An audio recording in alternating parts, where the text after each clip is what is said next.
ഇതെൻ്റെ വീട്ടിലെ African love ബേർഡാണ്. ഇത് പിണങ്ങി കുത്തിരിക്കുകയാണ് 2-3 ദിവസമായി തുറന്നിട്ടിട്ട്. അപ്പം ഇന്ന് തുറന്നതിൻ്റെ ദേഷ്യത്തിലാണ്. പൊതുവെ നമ്മൾ അണ്ണാൻകുട്ടനെ കണ്ടിട്ടുണ്ടെങ്കിൽ പിണക്കൊക്കെ മാറുന്നതാണ്, ഇന്ന് ബലത്തിലാണെന്ന്. അപ്പം അതിന് സോപ്പിടാൻ വേണ്ടി ഞാനൊരു കടലൊക്കെ കൊണ്ട് കൊടുത്ത് മെല്ലെ വന്ന് തിന്നുന്നുണ്ട്. ഞാൻ വിചാരിച്ച് കൈക്കൊരാൾക്കും കുത്തൊന്ന് വിചാരിച്ചു, അത് കുത്തലൊന്നുമില്ല. പുള്ളി നല്ല വൃത്തിക്ക് തിന്നുന്നുണ്ട്. ഇടയ്ക്ക് നോക്കുന്നുണ്ടാ എൻ്റെ യജമാനന് നല്ല ബുദ്ധി തോന്നിയല്ലോ എന്നൊക്കെ നോക്കുന്നുണ്ട്. അങ്ങനെ കയ്യിലേക്ക് വന്നപ്പോൾ ഉറപ്പിച്ച് അവളെ പിണക്കൊക്കെ മാറിയിരിക്കുന്നതെന്ന്.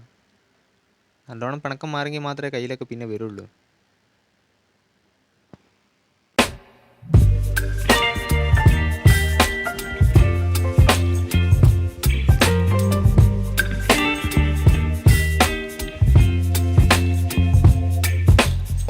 ഒരു ഷോപ്പിംഗ് വീഡിയോയുമായിട്ടാണ്. ഷോപ്പിംഗ് എന്ന് വെച്ചാൽ ഒരുപാടൊന്നും ഇല്ല കേട്ടോ. എങ്കിലും മാളിൽ പോയപ്പോൾ ഞാൻ ഹോം സെന്ററിൽ കയറിയിട്ട് കുറച്ച് പർച്ചേസ് ചെയ്തു.